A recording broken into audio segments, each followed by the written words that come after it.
अगले 10 दिनों में प्रधानमंत्री, गृह मंत्री और संघ प्रमुख उत्तर प्रदेश में होंगे। अलग अलग कार्यक्रमों में क्या है उनके उत्तर प्रदेश में होने के मायने और क्यों प्रधानमंत्री, गृह मंत्री और संघ प्रमुख हैं, सियासी इसका मकसद क्या है, हम आपको यह बताएंगे। यह भी जानिए कि अतीक अहमद का भूत कैसे अब सरकार के पीछे पड़ा है। आज सुप्रीम कोर्ट ने अतीक अहमद मामले की सुनवाई करने की हरी झंडी दे दी, यह भी जानिए। और साथ साथ अतीक अहमद के हथियाए हुए जमीन को छुड़ाकर जब मकान बनाया गया तो आज लाभार्थियों के चेहरे खिल उठे। लेकिन समाजवादी पार्टी के सांसद ने क्यों कहा कि सरकार ने मारा और उसकी जमीन छीन ली। ये तमाम खबरें आज का यूपी में। नमस्कार, मैं हूं कुमार अभिषेक, आप देख रहे हैं यूपी तक। हम हाजिर अपना न्यूज शो आज का यूपी लेकर। तो प्रधानमंत्री मोदी, गृह मंत्री शाह और संघ प्रमुख मोहन भागवत उत्तर प्रदेश आ रहे हैं। जी हां, अगले एक हफ्ते में ये तीनों उत्तर प्रदेश में होंगे। साफ दिख रहा है कि उत्तर प्रदेश बीजेपी और संघ परिवार के लिए कितना अहम है।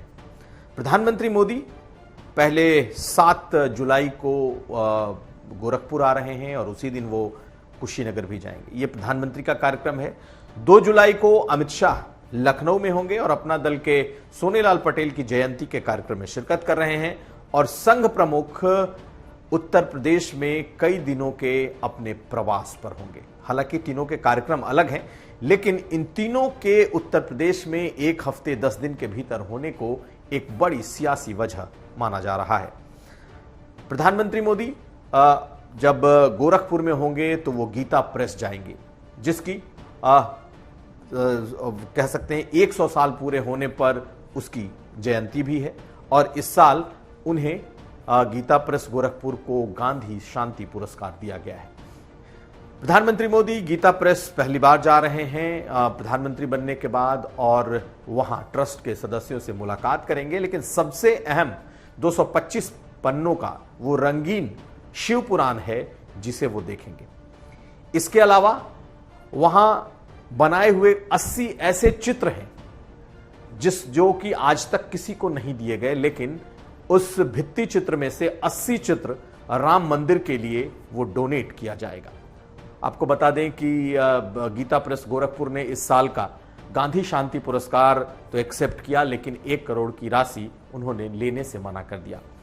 और यही वो गीता प्रेस है जिसे गांधी पुरस्कार देने पर जयराम रमेश ने सवाल खड़े किए थे और कांग्रेस पार्टी ने इस पर सवाल उठाए थे कि आखिर गीता प्रेस को क्यों दिया गया, जबकि वो हमेशा से महिला और दलित विरोधी बातें लिखता रहा है। इस पर भारी कंट्रोवर्सी भी हुई। लेकिन प्रधानमंत्री मोदी 7 जुलाई को इस गीता प्रेस के कार्यक्रम में जाएंगे, गोरखपुर में जाएंगे, और उसके लिए भव्य तैयारियां शुरू हो चुकी हैं। वहां के बाद कुशीनगर भी जाएंगे, जहां गौतम बुद्ध कृषि यूनिवर्सिटी का वो उद्घाटन करेंगे और उसमें शिरकत करेंगे। प्रधानमंत्री पूर्वांचल में होंगे तो अवध में होंगे अमित शाह, यानी कि लखनऊ में 2 जुलाई को अपना दल एस का जो कार्यक्रम है, सोनेलाल पटेल की जन्म जयंती का जो कार्यक्रम है, इस अवसर पर अमित शाह होंगे और उनके साथ एनडीए का एक लघु रूप दिखाई देगा, जिसमें बिहार से जीतन राम मांझी, चिराग पासवान को ही बुलाने की चर्चा है, रामदास आठवले, इसके अलावा संजय निषाद और बीजेपी के बड़े नेता शिरकत कर रहे हैं। तो कुल मिलाकर बिहार और उत्तर प्रदेश के एक एनडीए को दिखाने की कोशिश होगी। अगर हम तीसरी बात करें तो संघ प्रमुख उत्तर प्रदेश में हैं, और हालांकि वो संघ के कार्यक्रम में शिरकत करने आ रहे हैं। कुछ दिनों का प्रवास उनका रखा गया है। राजनीतिक लोगों से उनकी मुलाकात नहीं है, लेकिन माना यह जा रहा है कि संघ उत्तर प्रदेश को लेकर एक मंथन कर रहा है, जिसमें संघ प्रमुख खुद शिरकत करने वाले हैं। तो एक तरफ अपने संघ के काडर को एक्टिवेट करना, चूंकि 1 साल से भी कम बचा है चुनाव में, दूसरी तरफ प्रधानमंत्री के 2 क्षेत्रों के दौरे, 2 जिलों के दौरे, और फिर अमित शाह का दौरा। कुल मिलाकर के बीजेपी ने एक तरीके से अपने तमाम बड़े जो स्टार प्रचारक और जो बड़े चेहरे हैं उन्हें उत्तर प्रदेश में एक तरीके से उतार दिया है। ऐसे वक्त में जब कॉमन सिविल कोड की बात हो रही है, ऐसे वक्त में जब मंत्रिमंडल विस्तार की बात हो रही है, उत्तर प्रदेश के अलग अलग जिलों में 3 बड़े बीजेपी और संघ परिवार के चेहरों का आना यह दिखाता है कि उत्तर प्रदेश अब सियासी तौर पर 24 के लिए तैयार होता जा रहा है। अब अगली खबर। तो अतीक अहमद के मौत के बाद अतीक अहमद का भूत अब सरकार के पीछे पड़ता हुआ दिखाई दे रहा है। जी हां, सुप्रीम कोर्ट अब अतीक अहमद के कथित मौत के बाद सुनवाई को तैयार हो गया है। 3 जुलाई को सुप्रीम कोर्ट इस मामले को सुनेगा, क्योंकि अतीक की बहन आयशा नूरी ने सुप्रीम कोर्ट का दरवाजा खटखटाया था और इस मामले पर सुप्रीम कोर्ट से रिटायर्ड जज की अध्यक्षता में एक निष्पक्ष जांच की मांग की थी। अब सुप्रीम कोर्ट ने इस पर सुनवाई की तारीख रख दी है और वो इस बात के लिए तैयार हो गया है कि वो अतीक और अशरफ के मौत को लेकर जो बातें हैं उसे वो सुनेगा। इसके पहले विशाल तिवारी नाम के एक अधिवक्ता ने भी मौत के तुरंत बाद सुप्रीम कोर्ट में याचिका डाली थी कि इस मौत में कुछ फाउल प्ले है और इसे सुप्रीम कोर्ट को सुनना चाहिए। लेकिन राज्य सरकार ने अपने तरफ से न्यायिक जांच कमीशन बनाई और उस न्यायिक जांच कमीशन की रिपोर्ट आनी बाकी है। सरकार की तरफ से यह कहा गया था कि उत्तर प्रदेश सरकार इसकी निष्पक्ष जांच करवा रही है। ऐसे में सुप्रीम कोर्ट के किसी जांच की जरूरत नहीं है। हालांकि सुप्रीम कोर्ट का अभी कोई डायरेक्शन नहीं है, लेकिन सुप्रीम कोर्ट आयशा नूरी जो कि बहन है अतीक अहमद की, उसकी सुनवाई के लिए तैयार हो गया है।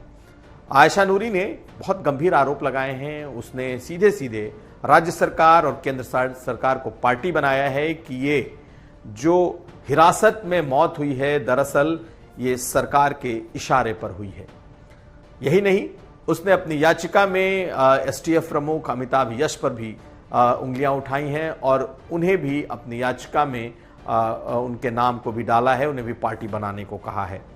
उसका मानना है कि जब से कहना है उस याचिका में कि राजू पाल की हत्या के बाद से सरकार प्रतिशोध की कार्रवाई करके उनके परिवार के लोगों को निशाना बना रही है और उन्हें फर्जी मुठभेड़ में मारा जा रहा है। ऐसे तमाम बातों को समेटते हुए आयशा नूरी ने ये याचिका सुप्रीम कोर्ट में दायर की थी और अब सुप्रीम कोर्ट इस मामले पर सुनवाई के लिए तैयार है। लेकिन सरकार का भी अपना पक्ष है। सरकार का कहना है कि इस मामले में पहले से ही जांच चल रही है, न सिर्फ प्रशासनिक स्तर पर पुलिस की तरफ से, प्रशासन की तरफ से एसटीएफ की जांच है, बल्कि इस मामले में एक न्यायिक आयोग भी जांच कर रहा है और उसकी रिपोर्ट भी अभी आनी है। अब अतीक अहमद को लेकर के क्या सुप्रीम कोर्ट कोई फैसला लेता है, क्या सुप्रीम कोर्ट कोई अपने तरफ से जांच के लिए आदेश करता है, इसे तो देखना होगा। लेकिन 3 जुलाई की ये जो डेट रखी गई है, तारीख रखी गई है, अतीक अहमद के मामले में बेहद अहम है, क्योंकि इसने सीधे सीधे सरकार के खिलाफ ये याचिका पड़ी है और इस पर अब सुनवाई सुप्रीम कोर्ट करेगा। देखना है इसमें निकलता क्या है। अब अगली खबर। आज मुख्यमंत्री योगी आदित्यनाथ ने प्रयागराज के लूकरगंज इलाके के 76 फ्लैट धारियों को उनके फ्लैट सौंप दिए। 20 फ्लैट धारियों को जो कि लाभार्थी रहे, उन्हें मुख्यमंत्री योगी आदित्यनाथ ने अपने हाथ से उस फ्लैट की चाबी सौंपी। आखिर क्या खास है इस फ्लैट में जो मुख्यमंत्री योगी आदित्यनाथ खुद चलकर लूकरगंज जाकर उन्होंने फ्लैट दिया? तो आपको बता दें कि ये वो जमीन थी जिसे अतीक अहमद और उसके परिवार ने गैर कानूनी तौर पर कब्जा करके रखा था।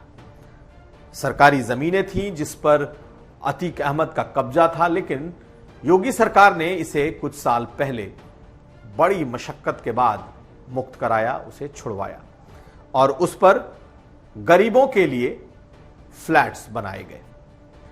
हालांकि यह काम काफी पहले से शुरू हो चुका था और इस बीच अतीक अहमद की पुलिस हिरासत में मौत भी हो गई, उसकी हत्या भी कर दी गई। आज मुख्यमंत्री योगी आदित्यनाथ उसी लूकरगंज इलाके में पहुंचे थे और एक बड़े भव्य कार्यक्रम में उन्होंने इस फ्लैट्स को उसके लाभार्थियों को सौंपा। लेकिन देश में यह पहला ऐसा उदाहरण है जब किसी बड़े माफिया, किसी बड़े अपराधी से छुड़ाई गई सरकारी जमीन पर कोई फ्लैट्स बनाए गए गरीबों के लिए और उन्हें ये दिया गया बाकायदा सरकार की तरफ से। ऐसे में आज कई लाभार्थियों के आंखों में आंसू थे जब उन्हें ये फ्लैट दिए गए, बेहद ही सस्ते 3.5 लाख रुपए में ये फ्लैट दिए गए। हालांकि 6 लाख इसकी कीमत रखी गई थी, 1.5 लाख रुपए केंद्र सरकार और 1 लाख रुपए राज्य सरकार ने इसमें सब्सिडी दिया है। लेकिन 76 लाभार्थियों को दिया गया, जिसमें से 9 परिवार मुस्लिम हैं। सरकार ने लॉटरी के जरिए ये फ्लैट्स निकाला था, लेकिन ये एक पायलट प्रोजेक्ट के तौर पर आज पहली बार इन फ्लैट्स का वितरण किया गया, इसे बनाया भी गया था। अब योगी सरकार आगे उत्तर प्रदेश में कई जिलों में जहां उसने माफियाओं से ये फ्लैट्स छुड़ाया है, वहां अब ऐसे माफियाओं से जमीनें छुड़ाई हैं, वहां अब ऐसे फ्लैट्स बनाने की तैयारी कर रही है। लगातार मुख्यमंत्री योगी आदित्यनाथ अपने भाषणों में कहते रहे हैं कि जिन जिन माफियाओं ने सरकारी जमीनें हड़पी हैं या लोगों की जमीनें हड़पी हैं, उन्हें छुड़ाया जाएगा और सरकारी जमीनों पर गरीबों के लिए आवास बनाए जाएंगे। तो ये पहला उदाहरण था उत्तर प्रदेश में। आने वाले वक्त में ऐसे कई और फ्लैट्स बनाकर गरीबों को दिए जा सकते हैं। हालांकि आज इस पर समाजवादी पार्टी के सांसद बर्क ने क्या कहा, यह भी सुन लीजिए। कैसे उन्होंने इस मुद्दे पर अतीक अहमद का बचाव किया था, यह भी सुनिए। ये तरीका तो गलत है। अरे भाई, जबरदस्ती उनसे तो छीन लिया और इनको दे दिया, तो इससे नई आइडियोलॉजी सामने आ रही। भाई ये तरीका थोड़ा ही है। खरीद के आदमी, गवर्नमेंट खरीद के देती तो उसका ईमानदारी से उसमें ये काम होता, लेकिन किसी के जबरदस्ती मार कर, उसको मरवा कर और उसकी जमीन छीन कर उस पर बनवा रहे हैं, तो ये कोई शान की बात नहीं है। तो कुल मिलाकर आपने देखा प्रयागराज में कैसे माफिया की जमीन छुड़ाकर उस पर फ्लैट्स बनाए गए और गरीबों को दिए गए। हम आपको उन तस्वीरों के साथ छोड़े जाते हैं जब आज योगी आदित्यनाथ ने इन फ्लैट्स की चाबी गरीबों को दिए, तो उनकी भावनाएं क्या थी। देखिए इन तस्वीरों को और समझिए कैसे एक पायलट प्रोजेक्ट इतना सफल हुआ। तो ये था आज का यूपी। हम फिर हाजिर होंगे, तब तक आप देखते रहिए यूपी तक।